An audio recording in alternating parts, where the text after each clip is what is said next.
You're listening to the Author Stories Podcast, bringing you the story behind the stories and the storytellers. Margaret White, Terry Brooks, Sheena Kamal, Matthew Quick, JT Ellison, Walt D. Williams, Brad Ford, Corey, Dr. O, Brandon Sanders, Robin Mock, Ernest Klein, Jim Butcher, Charlene Harris. Visit hankgarner.com for archives of all the shows. Today's guest is... Lou is no stranger to anyone listening to this show. He has been a staple in my adult life. Ever since I think I first saw you in Young Guns 1. Before that, La Bamba. So probably my high school years. And you have been in some form or fashion along the journey with me ever since. I'm excited to have you today. Welcome to the show. Thank you so much, Hank. I appreciate that. Yeah, man, I've been around. Not such a young gun anymore, but that's okay. Older, wiser gun, and one who's become more literate as time has gone on. So that works out okay. Absolutely. I think we all kind of hope to be that way as well. Lou, we begin each show with the same question, and we have to get that out of the way before we can move on to other great things. And that question is, what is your first memory of wanting to be a writer or storyteller? Oh, that's fantastic. The first thing that I ever wrote was a play in the sixth grade in the Philippines. I had a couple of really great teachers and a lot of very precocious kids. So they set us about writing a Christmas play, and myself and a couple other guys ended up ripping off Charles Schultz, and doing a Peanuts Christmas play. And that, strangely enough, I think started me off on two different paths. Number one, really enjoying the writing and getting instant gratification from that. I played Linus and wrote myself all the funniest lines. But it also, is where I got bitten by the acting bug. But through junior high and high school, I was writing more, and I was a big reader at the time as well. So and still am. My wife Yvonne and I are incredibly big readers. And so I was writing in high school, and I remember my dad asked me when I was about 13 years old, and he grew up in North Carolina and has been in Texas for more than 30 years now, and he's got the real sort of southern drawl to him. He said, "Son, what do you think you want to do for a living?" And I said, "Well, I want to be a writer." And he goes, I was thinking about maybe something where you might make more money." So the funny thing is, I came back a year later and went, "I'm going to be an actor." He went, "Well, that's not what I had in mind." but eventually he supported both. And obviously the acting thing worked out just fine. But it meant that, my writing passion gets sidelined on occasion. And at this point in my life, I'm very, very happy to be returning to prose, to a narrative style of writing after having written plays and screenplays for a number of years. Well, I know that you have written quite a few things for stage and screen, and acting, and that whole side of entertainment is. We view that a little differently because it tends to be more collaborative. You as the writer then expect a director to take your story and translate that with the help of actors. And then you have a connection with the audience.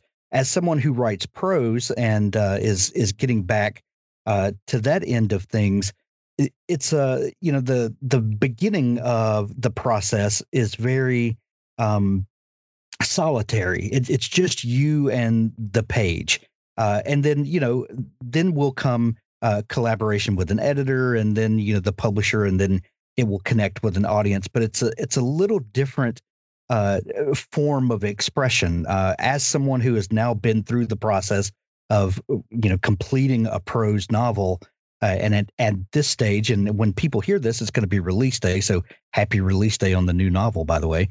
But how has that process been for you as a writing prose, as opposed to writing for the screen or stage? Because the point at which the audience joins you in the journey is a little different. So how has that process been for you? Well, like many things I do, it's out of the box, and as you just described, I'm sure that's the experience for most novelists. The genesis and even the process of the Tinderbox was very different. I actually got the inspiration, and my wife Yvonne is here sitting right next to me. Um, I got the inspiration for the story from Yvonne's illustrations.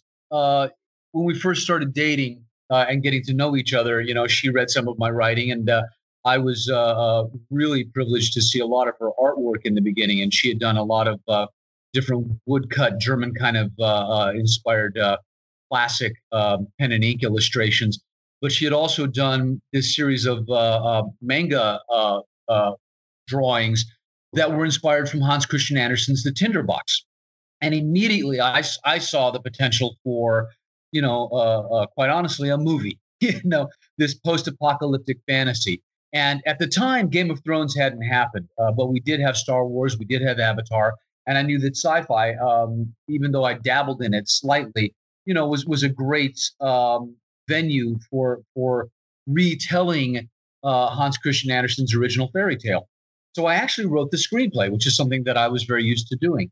And when I finished the screenplay, I thought, wow, nobody's going to give me this much money to direct this film. Because, it's sci-fi, man. It turned out to be very, very expensive. And between Yvonne and my manager, J.B. Roberts, they said, well, listen, establish the world, create the world, and have more, for lack of a better term, authorship with it. So write the novel. And I started way back when writing the novel, and that is where the process became sort of solitary and lengthy, except for the fact that because this had originally started out as a collaboration between Yvonne and myself, she was always there as a sounding board. She was always there as a touchstone, pretty much, helping me develop the story all along the way. Well, let's bring Yvonne into the conversation for a moment. Welcome to the show, Yvonne. Hello, Hank. Hello, everyone. Thanks for having me. We're super excited to have you. Yvonne, tell us about the genesis of these drawings that Lou just told us about. We get this picture of how he was inspired by what you drew, and then what that inspiration led to for him. What was your inspiration for these drawings, and is this something that you do often? Where were you at in your thinking and your creative process when these drawings came out? Okay, well, I was drawing since I have been a little child. I grew up in Germany, and it started with my Oma telling me bedtime stories, and it almost always was some sort of fairy tale, whether it was Grimm's or Hans Christian Andersen. And in the morning, she'd plop me on the bench, and while she went around the kitchen doing her kitchen stuff, she would give me a piece of paper and pencil, and I would draw a fairy tale that she had just told me the night before. And so I've always been drawing. Now, in the 90s, I was really into comic books, loved comic books, and this is before internet. So you couldn't go online and Google something and take a look at it, or if you wanted to go and get some kind of, especially the Japanese manga art, you have to go to one of the comic shops and then look for their catalogs, and then order it for you, because at the time it wasn't that common or that popular. And so I really, really, really wanted to draw manga, really wanted to do it. And so because I couldn't find any content, I decided, you know what, I know fairy tales, and I'm going to draw my own manga comic. And fairy tales, especially Tinderbox, very short fairy tale. It was easy for me to go, okay, short fairy tale, I'm going to put it in a apocalyptic, I like Kira and all this. That's what I'm going to do. And I started drawing little panels, the bubbles, the text, and it was very comic book, graphic novel style. And of course, nothing ever came of it, and I didn't even finish it. life goes on, and I was in my 20s, and oh well, and something else happened. But I had a box of my drawings. I still kind of just drawing for hobbies like that. And I became a makeup artist for film and TV, and that's how I met Lou. And eventually, my box of art came out again, and Lou went looking through it, and there you go. I hijacked her story. I stole her story. It might as well be honest about it now. And I have to say this. I really, and she can expand on it if she would like. But the funny thing is how this evolved, how it became something else. Oh, yeah. Yeah, I mean the screenplay, and she's a nerd. She will admit it right now. She knows the original crawl to the Star Wars episode 3. Yeah. So and it's science fiction. She wasn't allergic to science fiction, but as this developed and as I started writing the novel, I think Yvonne realized I didn't draw science fiction. I drew fantasy. I drew fairy tales and witches and Game of Thrones style, that kind of thing. I didn't draw spaceships. She's saying it very calmly now, but I don't draw spaceships, Lou. There was a lot of that, and I kept telling her she doesn't have to draw anything that doesn't inspire her. And what's wonderful is in the hardcover version of the book there are 30 illustrations, some of them fairly sci-fi, action oriented, and like the book itself, I think it's a bit genre bending because it still retains that kind of German woodcut style, but also influences of graphic novel and certainly the sci-fi influences. So I mean, although my sci-fi influence vintage, more Barbarella and Flash Gordon as opposed Metropolis. To So it's fun. I think in many ways, not only the novel but the illustrations are a bit unexpected. Well, Lou and Yvonne, let me ask you this, because some people are diehard traditionalists when you start talking about science fiction and fantasy, and they have hard and fast rules for what makes each type of story fit into a certain genre. But for me, science fiction and fantasy have always kind of had very loose boundaries and can drift in and out because, because science fiction, although we can make up rules for this universe and for the technology and things like that, but if we think far enough out, everything becomes fantasy at some point. And Lou, I know that you say that you don't have a lot of sci-fi cred, but you were in Stargate Universe. I mean, we're talking to Colonel David Telford here. Exactly. So you do have some standing in the genre. But what do you think about the boundaries between genres? And Lou, maybe you can speak to this from your vast acting experience too, where you have played, gritty roles that were very much grounded in the reality of here and now, as well as, even some of the Western stuff that you do can be fantasy in a sense, because we're so far removed from the way life was then. What do you think about genres? And I'd love to hear your input too, Yvonne, about, where things stand on the genre spectrum. Well, I'm going to let Yvonne go because I can be very verbose and I don't want her to fall asleep while I answer. Well, for me, I draw what I like. And I think when you put pen to paper and you start using your imagination, then everything becomes fantasy, and you start, taking bits of reality and mixing it with something that might not be real.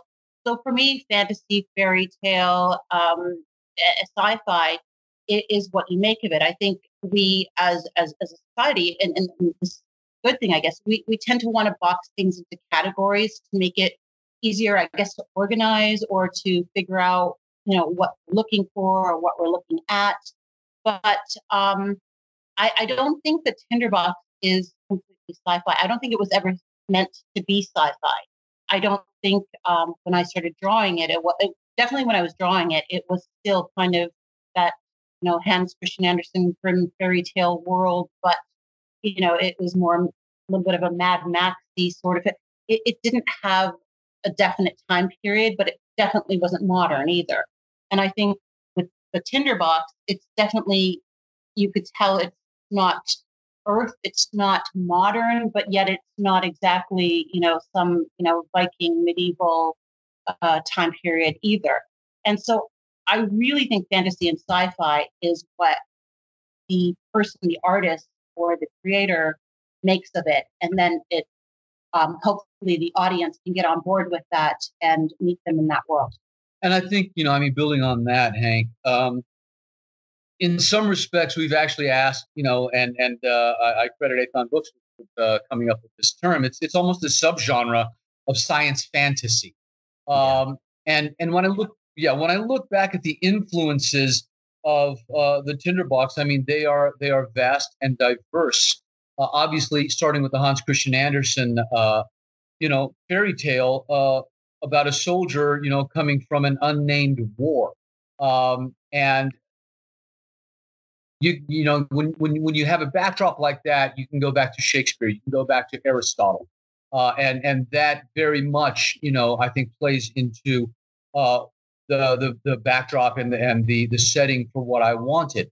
Obviously I mentioned Star Wars before as a touchstone, and that, what's interesting is you have this sort of steampunk, almost fairy tale, setting in a galaxy far, far away.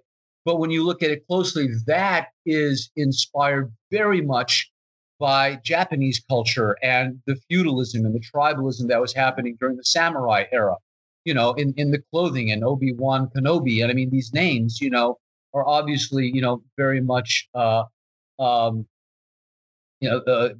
great kind of, Toshiro Mifune kind of films, there were Akira Kurosawa films that were happening. So Tinderbox is certainly a product of that. And in doing so, I also wanted to create a world that, I wanted to pay homage to the original story. And there is a tree, there is a witch, there are dogs, but everything else is not earthbound.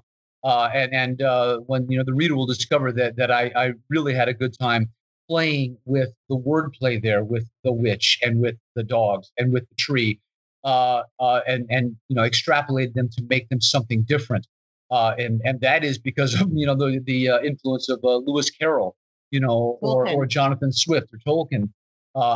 Yvonne and my production company is called Frabjous Day from the Jabberwocky poem. So, I mean, that sort of whimsy, that sort of, nod to literature is definitely there in the book. But I also want to say that as we were talking about in the sci-fi genre and today's sci-fi, and you look at something like Stargate Universe, which, had, what was that wonderful? It was before Outlander, the wonderful Sean Connery, high noon sort of. Remember? That was pretty much high noon in space, So sci-fi is the modern day Western to a certain extent, and even if it's Mad Max or that entire Fury Road kind of futuristic steampunk aspect, and that influenced Yvonne's drawings as well. But the American Western, modern sci-fi, really to me boil down to they're the morality tales. They are the fables. They allow us to discuss in a very non-mundane setting, even a fantastical setting, the great questions of human character and human existence. What is bravery? What is courage? What is sacrifice? What is nobility? When you elevate all of those to the level of royalty, of kings and queens and princesses, of soldiers, all of that, then I think that takes the reader to a place where you can discuss these very, very important, aspects of humanity that have existed, since the beginning of art, since the beginning of writing. And we're in a time right now where personally, I think we need to reflect on character. We need to reflect on integrity and what is right and what is wrong. And, you can go back to Aesop's fables and go, okay, that's the simplistic version of it. But, there is some of that DNA in this as well. Papyrus Author was designed and developed with the modern writer's needs, wishes, and preferences in mind. From big structures right down to tiny details, every single feature of our software has been carefully and meticulously crafted in collaboration with authors. Take charge of your writing with the author interface, which gives you access to different elements of your story, such as characters, backgrounds, and narrative structure. Move sections of your writing seamlessly in the navigator and evaluate the complexity of your text with our expert style and readability analysis. Never worry about losing progress with automated backups. With Papyrus Author, you can be your own writer, editor, and publisher. The world of writing is about to change.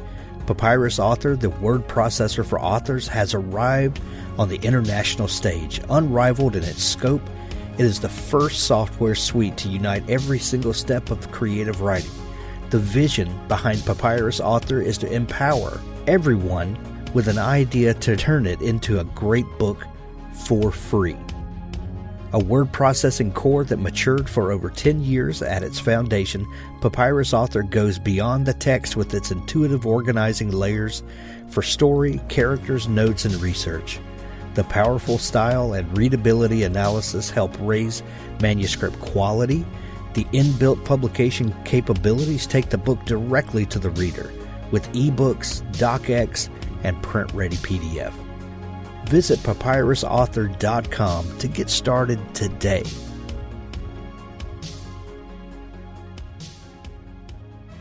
Authors, I have a fantastic new service to tell you about. It's called PubSite. PubSite is a service to help you build your very own website, your home on the web, where you can promote your work and give your fans a place to connect with you. PubSite is a website platform that allows every author, regardless of budget, to have a great-looking professional website developed by the book marketing professionals at FSB Associates. PubSite is the new, easy-to-use DIY website builder developed specifically for books and authors. Whether you're an author of one book or 20, or a small publisher, PubSite allows you to build, design, and most importantly, update your website pain-free. No need to be dependent on a designer or webmaster to make a small but costly change to your website. Save the money and do it yourself. PubSite is the best platform for authors because it's a book-centric platform. PubSite was built just for authors and small publishers. Every design, feature, and layout is book-centric. They have customized designs for you to use.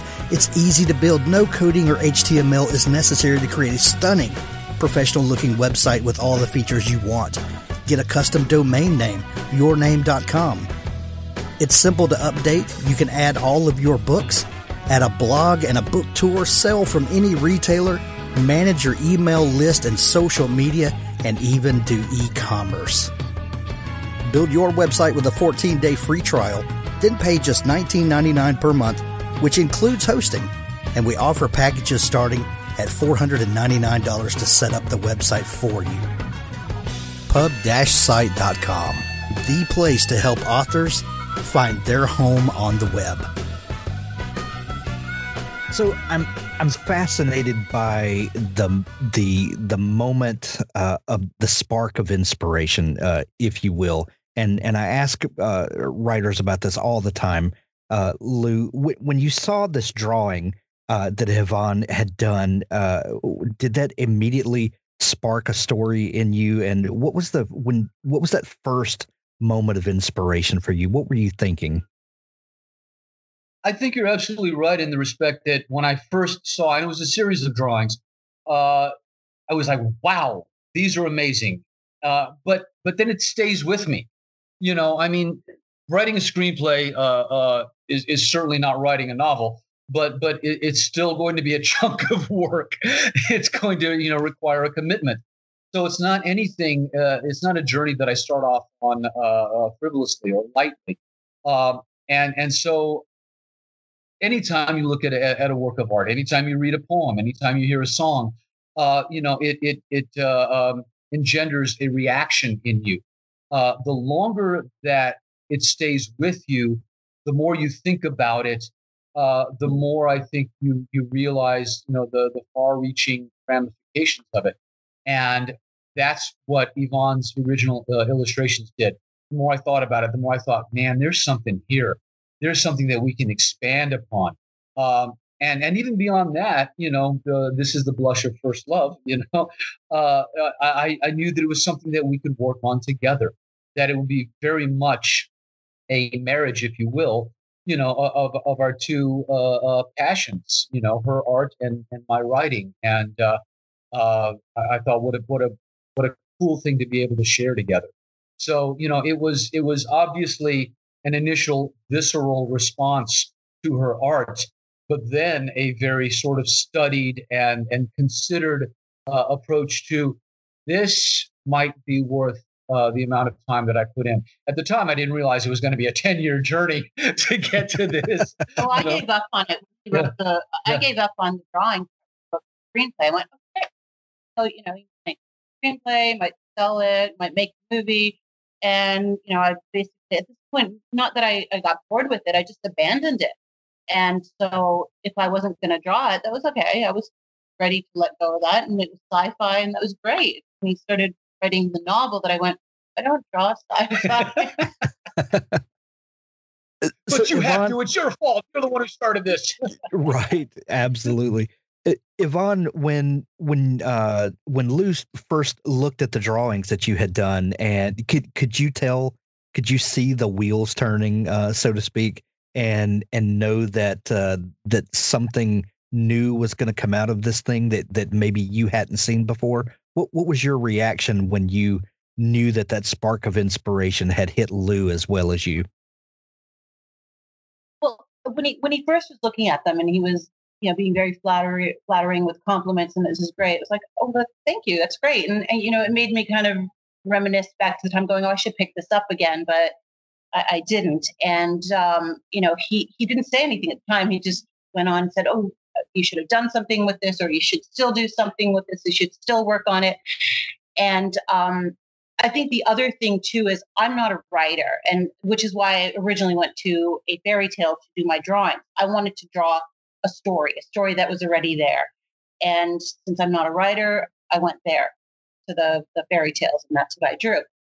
So when Lou said, yeah, you should do something with this, I went, yeah, whatever, I've done this. And I vaguely remember him going, this should be, I think he said film first. We never went to we never went to novel first. No, he said we should make a film. This could be a movie, whether it's, and so he said, I'm gonna play with this because this is kind of cool, and it could be a series of unknown or obscure fairy tales that, because there's so many out there that aren't mainstream. I mean, everybody knows Hans Christian Andersen, The Little Mermaid.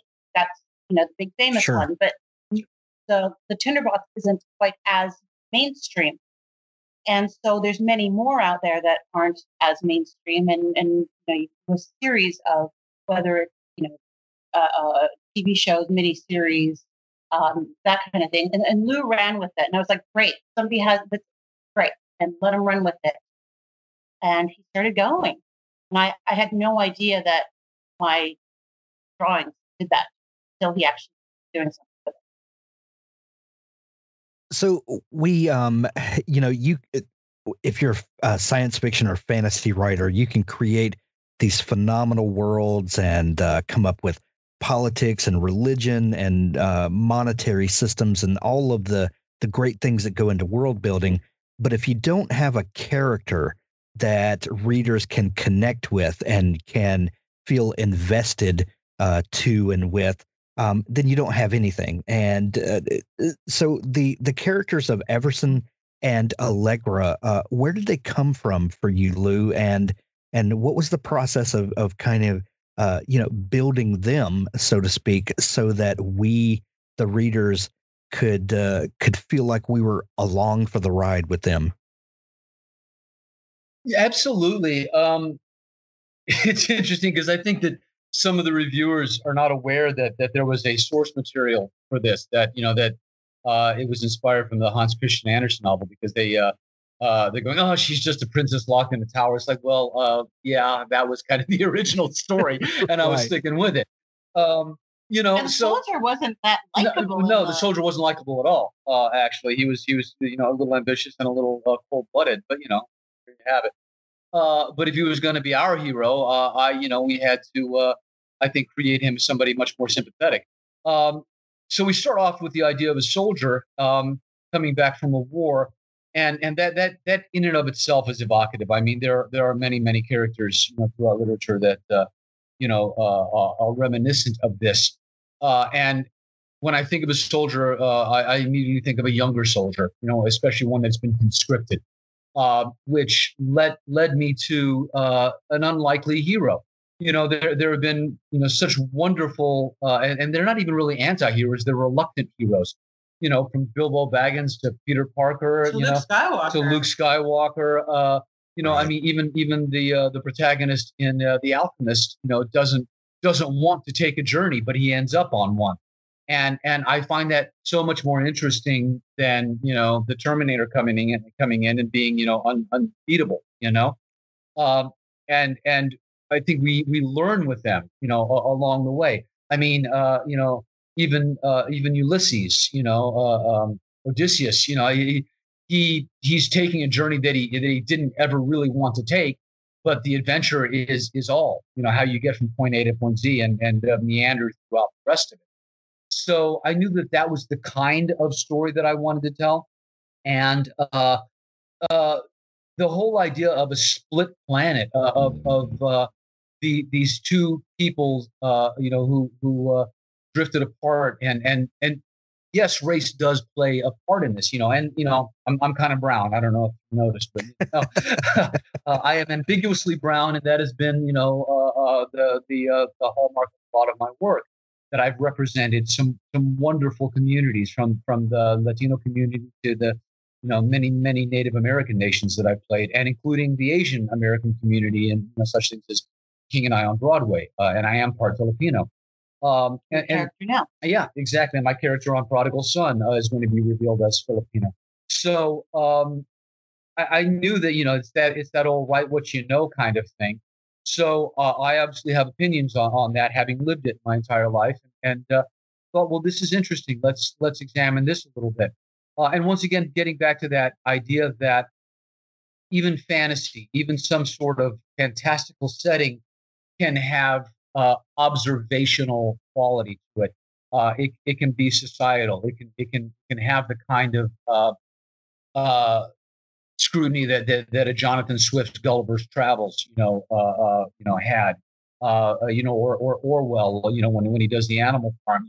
You have license now to, I think, comment upon society and yes, it's editorializing, but you're putting your observations in there, and I think that in many ways is what hopefully makes it universal and makes it human, so that people can relate to it, because not everything can be fantastic. Human emotions, your motivation, all of that, I think have to be grounded, and so that was the beginning of it. And then in sketching out Allegra, who was going to be this princess locked in an ivory tower, which is a trope of fairy tales, it was like, well, how do we make her relatable to a contemporary audience?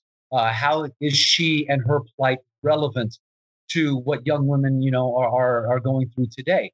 And that was very, very important for me, especially as the father of daughters, to have that point of view, and to make her, not just background to the quote unquote hero's story. So it was fleshing out, her situation, and yet somehow remaining true to the source material. I'd like to think that's where we've gotten in. But as a result, we do have this hybrid. And the funny thing is, we have this Romeo and Juliet story, and as a result, everybody goes, "Oh, it's a lovely YA novel," and it's like, "Oh, is it?" Just like I didn't set out to write sci-fi, I didn't set out to write YA. Here we are. And here we are.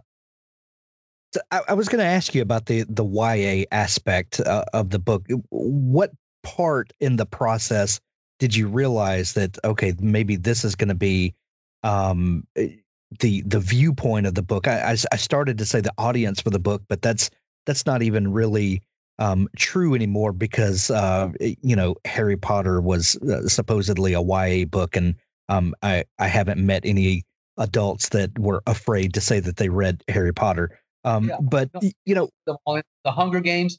The Hunger Games. YA, but my goodness, that's got some heavy duty concepts in there. Exactly. So do you, as an author, do you think about these designations of YA versus adult versus middle grade versus, whatever? No, and absolutely not. does it have any effect on the work that you create? No. I wrote the story that was in my mind, and the protagonists were always going to be young, because once again, going back to the source material and to the other touchstones of the book, one of them being Romeo and Juliet. I mean, West Side Story is taken from Romeo and Juliet as well. I'd read John Gardner's Grendel, which was a great retelling of Beowulf from the bad guy's point of view. Right. So I thought this was going to be a lot of fun, and the fact that it's a fairy tale and that it would involve kings and princesses, it just automatically dictated that my two protagonists were young, and I didn't purposefully or cynically set out to do that to appeal to a younger audience. It's just the story that I was going to tell, and all of the designations, all of the genres or categorizations came later, and Yvonne and I find ourselves just sort of nodding our heads, going, "Oh, okay, sure." It's YA, yeah, it's science fiction, it's fantasy, it's all of them, and I really like it that way. I mean, yes, there are the purists who might be a little skeptical, of it, but once again, I mean, I go back to what David Lean said. He says, I make movies that I'd like to see and hope there's going to be enough people who feel the same way. Lou, I know a lot of writers that are frustrated actors, and writing prose gives them control over a rather messy creative endeavor that working with others can bring. But as someone who is a successful actor, is a successful screenwriter, what did writing prose bring you in your personal creative process? Because you do work well with others. You're not a frustrated actor, at least I don't think you are. And you have had success with all of these other types of endeavors. What does writing prose bring you creatively? Well, this was an education. I mean, this was a real education, and at my age, I had to open up my mind, and I had to open up my heart in a lot of ways. I had preconceptions about the journey of a novelist. I thought it was iconoclastic. I thought it was something that was a little more untouchable. You're up in your ivory tower, and you don't have to deal with the plebeian opinions of others. And having said that, taking a lot of input from Yvonne, which means the world to me. I mean, I was. Didn't always go well. No, it didn't. No, it didn't always go well. We butted heads on a number of times, and hopefully, I think it's made me a better director in the long run. But yes, I had this idea that, okay, I'm going to write it and it's going to be done. And it's what I've said. And here's, I'm Moses and here are the tablets, and to realize that not only is it a process, it's a process that, is not easy and is not simple. I think a lot of people assume that because I'm, well known as an actor, I was just simply going to throw it out there and people would, be scrambling over themselves to publish the book. No, I have a stack of rejection letters. It was not easy. As my friend Craig Johnson said, I had to be patient until it landed on the right desk, which was very wise, and I didn't realize how wise, because there were times when I was a little frustrated and disappointed in the process. And then came the editing, and that was a whole new thing where it's like, oh my goodness, I got to go back and I got to look at this 300-page book. Start at the beginning and deal with my agent's notes, and then when Athon picked it up, deal with Red Bruno's notes. And at the end of the day, I have to say those guys, thank goodness, they really gave me a different perspective. They made me question the work. They made me look at it. And I had to go back and go, all right, listen, so what? You're a novelist, as an actor, as a person who's been a theater troupe, as somebody who has written for, the stage and screen and directed it. You're going to have to put on your collaborator's hat and subjugate yourself to not only the process, but to what's going to be best for the piece, and not pretend as if everything you've written is etched in stone. And when I did that, when I sort of opened up my mind and gone in, and even if I, was, for lack of a better term, offended by a note, I had to go, what is the point here? Do they have a point? And there were times when I said, no, I like it the way it is. There were other times when I thought, wow, yeah, okay, it might be right here, and I might have to make some adjustments. So for me, and some of those adjustments were fundamental, man. I've written screenplays and plays for such a long time. I've gotten into a different sort of format that some of the basics I had to have my wrist slapped and go, okay, you're head hopping here. Okay, your perspective isn't clear here. You didn't do enough world building here. You're assuming what the reader's going to, I literally had to go back and just do some basic writing one-on-one stuff and apply it to what I hoped was a good story with good character. Yvonne, when Lou started talking about the story that your drawings inspired, did you catch the vision? Was there Lou talked about sharing with you along the writing process and you guys having sort of a back and forth there. But how difficult was it for you to catch the vision that Lou had in his mind? It wasn't. When he wrote the screenplay, I had first, when he wrote the screenplay, I had abandoned the drawings. So I was looking at it from the perspective of a film, not ever as an illustrator. And I could see the film. I mean, Avatar was out at the time, and I remember the world they built in that movie, and it was fantastic. And I could really visualize what he had written. And even though it was different from my early comic book drawings, this world seemed to be clearer to me. It was, he's very descriptive and visual. So when I read his writing, I can close my eyes and I can see what he's written. I could see it in my head, and I could see the screenplay, and I was on board right away.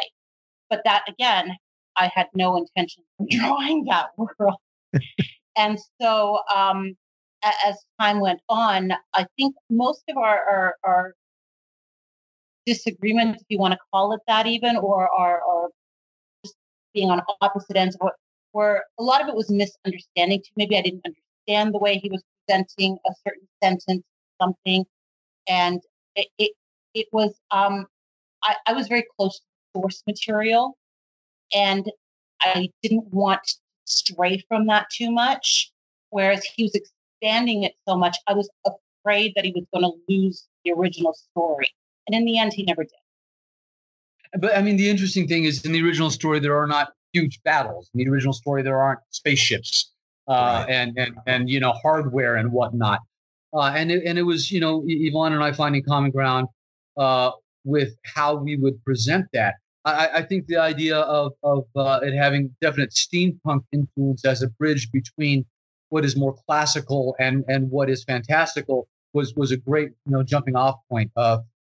Mad Max was a great jumping off point, post-apocalyptic, but this sort of cobbled together existence. You look at something like Star Wars, where yes, there's the Death Star, but Yoda cooks over an open flame. So right. So yeah, both realities can exist in the same universe. And the other thing that I have to point out is this was. I will be honest. Here's the announcement right now. We're working on the sequel, and once again, it's Yvonne's idea. Yvonne found key into the storyline for the sequel, and this one we're going back and forth much more smoothly than in the first one. But the other thing that complicated the first one was my day job kept working out. So, I kept having to act. Right. Yeah, right. And so the There are pauses. there were big long pauses in between. There were periods of time where I'd write for a month or 5 weeks or whatever, and then have to go back to a job. And then there were times when there was a certain overlap. Man, I spent 3 months doing The King and I in Australia, in Melbourne, at the Princess Theatre, but I had all day long where I could write. So that one worked out really well. But the actual process of writing was very sporadic and a little hit and miss. So it wasn't as if this was always front of mind for Yvonne as far as the illustrations go. I mean, there were times where I thought she probably wondered, well, is he ever really going to finish that? In which case I don't have to draw a damn thing. But I kept after it. And I do have to say that I owe a couple of other writers a real debt of gratitude. First of all, Craig Johnson, the Longmire mystery novelist, who has become a very dear friend. And I played Henry Standing Bear in the Netflix series, inspired by his work. But Greg, way back in the day, read the first chapter of the Tinderbox, and my question was, am I wasting my time? Should I be pursuing this? And he gave me, an unqualified yes. He and his wife Judy, who is basically his editor, they loved it. They loved where I was going with it, and so their encouragement really helped me to proceed with the novel. And then once I had finished the first draft, another dear friend who was an insanely successful novelist, Chris Bojalian, he read it, loved it, and encouraged the changes, but also encouraged standing up for what I thought needed to not be changed, in the manuscript. Well, I also want to say, Lou. Sorry, go ahead. No, go ahead, Yvonne. I was going to say, Lou also, I have to say, stuck up for me because along the way, we were discouraged from maybe doing an illustrated novel because it's not that common. It's kind of, I guess, went out of style, and it's either full-on graphic novel, but illustrated novels with dozen to 20 pictures, it's less common. And so several people along the way discouraged maybe putting the illustrations in there. And with each suggestion, Lou went, no, the drawings go in it. The drawings go with it. The drawings go with it. And so at one point it was like, okay, maybe just like a couple, maybe like, a page here or there, maybe it's like maybe a half a dozen. But Lou kept pushing. And I think in the end, everyone did see the vision as well. It when you don't have it in front of you, I guess it's harder to visualize, but eventually it came together, and I think it worked out, and everyone's on board now. And once again, it wanted to be, and even the style of my writing in this is slightly elevated to evoke the source material, to evoke, a writing that's a little more old school. And when I thought of that, I mean, one of the first things that I looked at when I started the novel, was Neil Gaiman and Charles Vess's Stardust, which, was released, I think, in 4 different installments. Like a graphic. Yeah, like a graphic. And that's what I thought I was going to write. But as the novel started coming out of me, it just kept going, and it became a real novel. And I think the same can be said for Yvonne's illustrations. What started out as maybe a half a dozen turned into 30. And once again, they are an echo of the Tennille illustrations in Alice in Wonderland, the illustrations that used to accompany, Grimm's fairy tales or Hans Christian Andersen, and even modern day Neil Gaiman, uses a number of illustrations in his books. And that's the milieu that we were going for. Steve Bowyer from Athon sent me a pre-release copy of the book, and the illustrations, you're absolutely right, add another layer, another dimension to the story that because in my mind I start envisioning the story a certain way, and then I see the illustration. I'm like, oh, that's what he was talking about. I start getting more definition to the story, if you will. And I think it's an enhancement for sure. Oh, thank you for saying that. And, I'm not always right, but, occasionally I am. And I felt very strongly about this because, like I said, you have to go back to your original motivations. I do this as an actor, all the time. What do you want? Period. It's very simple. You distill it down to what are your motivations. My original motivation with this was to do something with my wife, and I needed to stay true with that, no matter where anybody else wanted to guide us. Aww. Brownie points for Lou. Lou, she makes great brownie, I gotta say. Yeah. I don't doubt you a single bit. You mentioned earlier that in that beginning, when you saw the illustrations that Yvonne had done, that you envisioned a series and a whole world that came out of this. And thank you for announcing a few minutes ago that you're working on the sequel.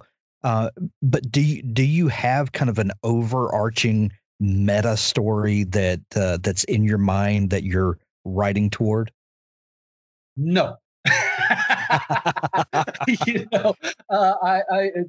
a word, no. It's interesting because obviously George Lucas did, because he started in episode 3, and he always had a meta story in mind. I was going to be, I was going to be satisfied if the Tinderbox was a one-off.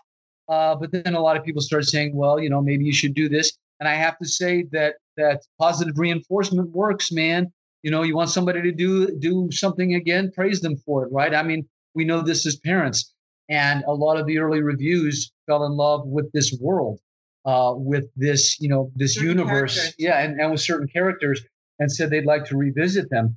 Now, we had once again, in the beginning thought, well, if we do a sequel, there are plenty of other fairy tales to plunder, and to come up with stories, and not to give away the end of this novel and the beginning of the next. But didn't go that way. It didn't go that way. It is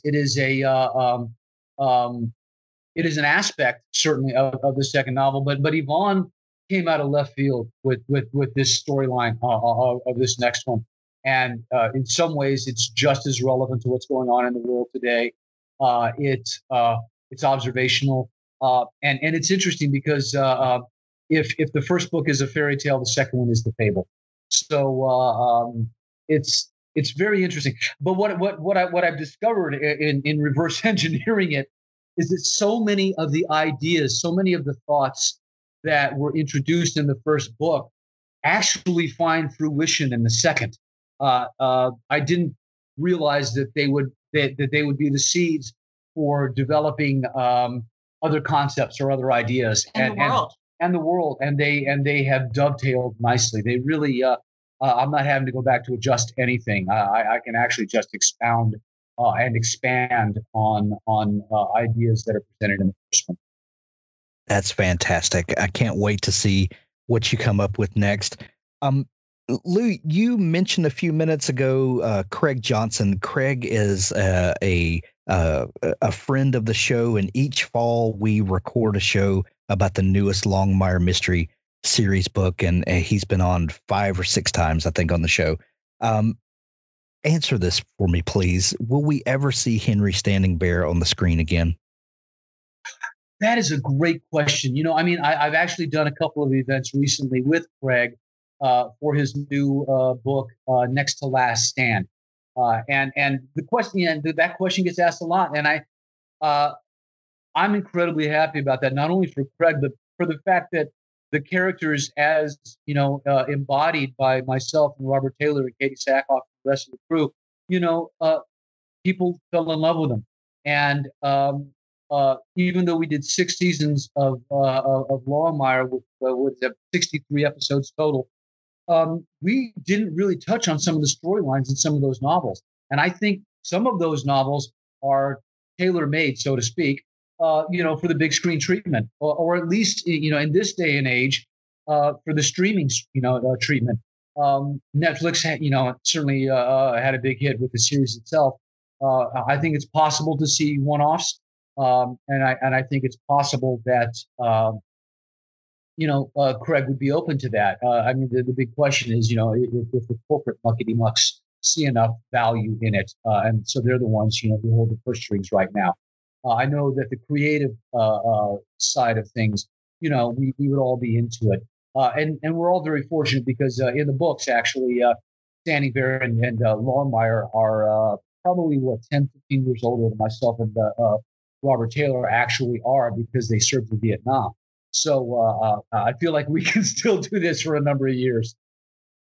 That's awesome. I know that you are knee deep in Prodigal Son, your current production right now. Is that affecting the writing of the sequel that you mentioned? And how do you see balancing the writing prose with the day job? Well, it's interesting. I've come to a real great balance, I think, where quite honestly, one hand washes the other. I mean, anytime I feel like my creative juices are flowing, it affects everything.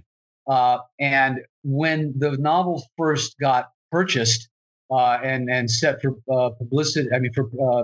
publication, it was last November, and I was still filming the first season of Prodigal Son.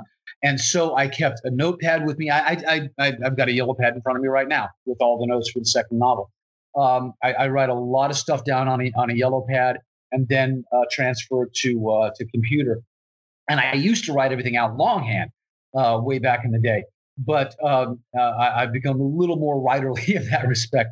But when I was doing the edits prior to COVID and the time when I could actually focus 8 hours a day on it, I would literally keep a notepad with me in my chair on set and the computer in the dressing room, so that I would jot down ideas and I would run back, in the 20 minutes it would take them to type in a paragraph. So the subconscious was always working even when I was, acting. And I anticipate that the second novel will go very much like that. We actually haven't started. This is airing on the 20th, so I'm starting to take that. So yes, early on in the filming of the second season, I think I can find a balance to where I can make that work. We can't wait to see what comes next. The new book, The Tinderbox, is available everywhere now when you're hearing this. Lou Diamond Phillips, Yvonne Phillips, thank you so much for joining me today. We're going to put a link to the book in the show notes of this episode. If people are just discovering all of the great stuff that you do, Lou, God forbid, where can they find you online to connect with all the great stuff that you're involved with? I am actually only on Twitter, and if you don't mind, bad dad jokes and cat pictures, come see me at Lou D. Phillips, Loud Phillips. That's me. The blue check lets you know it's me. I'm not on any other social media, but I'm very active on Twitter, and I let everybody know what's going on. I post behind-the-scene photos and stuff like that from Prodigal Son and whatnot, among all the other things that are going on. And Yvonne has a lot of fun stuff going on, which my art's on Instagram, which is YVPhil, so YVPHIL at Instagram. And some of it is pen and ink, like in the novel. Other stuff is I'm exploring color, and so I'm doing that kind of thing. And I'm working on a little project too, so there might be glimpses of that. Excellent. We'll put links to all of that in the show notes to make it easy for folks to connect with you. Lou and Yvonne, this has been so much fun chatting. Thank you so much for taking time to come on the show. I so appreciate your time. Hank, thanks for having us. Thanks for having us. Do you want to get paid to write stories? Do you enjoy collaborating with other talented storytellers? Do you want to work completely remotely and set your own hours? Relay Publishing is looking for writers and editors to work on fiction projects across a range of genres, from thrillers to sci-fi, fantasy, and romance. The Relay process is extremely collaborative, in the same vein as a TV show's writer's room. If you're a story geek, then you'll be on a great team. There are 7 ghostwriting positions and 10 editing positions currently available. Please go to www.recruitment.relaypub.com. That's www.recruitment.relaypub.com for more information on how to apply. Join a great storytelling team today.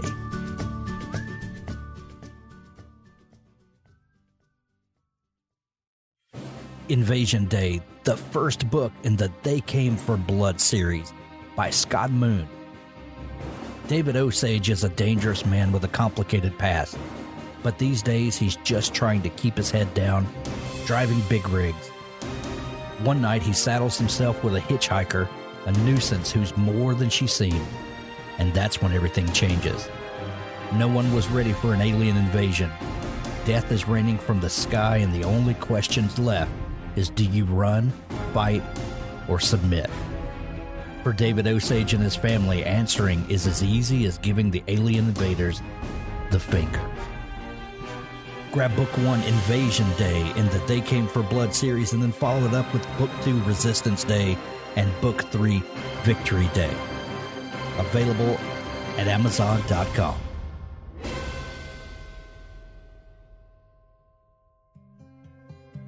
What Death Taught Terrence by Derek McFadden. Life is a journey. So is the afterlife. At the end of his life, Terrence McDonald must discover its meaning, or he'll be banned from the afterlife forever, and his soul will cease to exist. Join Terrence and those who love him on a poignant and unforgettable journey through a life at once wonderful and harrowing. Learn what Terrence learned. See what Terrence sees. By this provocative story's end, readers may even learn a thing or two about themselves. See why people are saying things like, Derek McFadden writes with an insight few can match. If you like the works of Mitch Albom, I think you'll find What Death Taught Terrence a worthy addition to your library, and the reading of it a life-affirming journey. I found the story immediately immersive, and it stuck with me long after I finished. What Death Taught Terrence by Derek McFadden, on sale now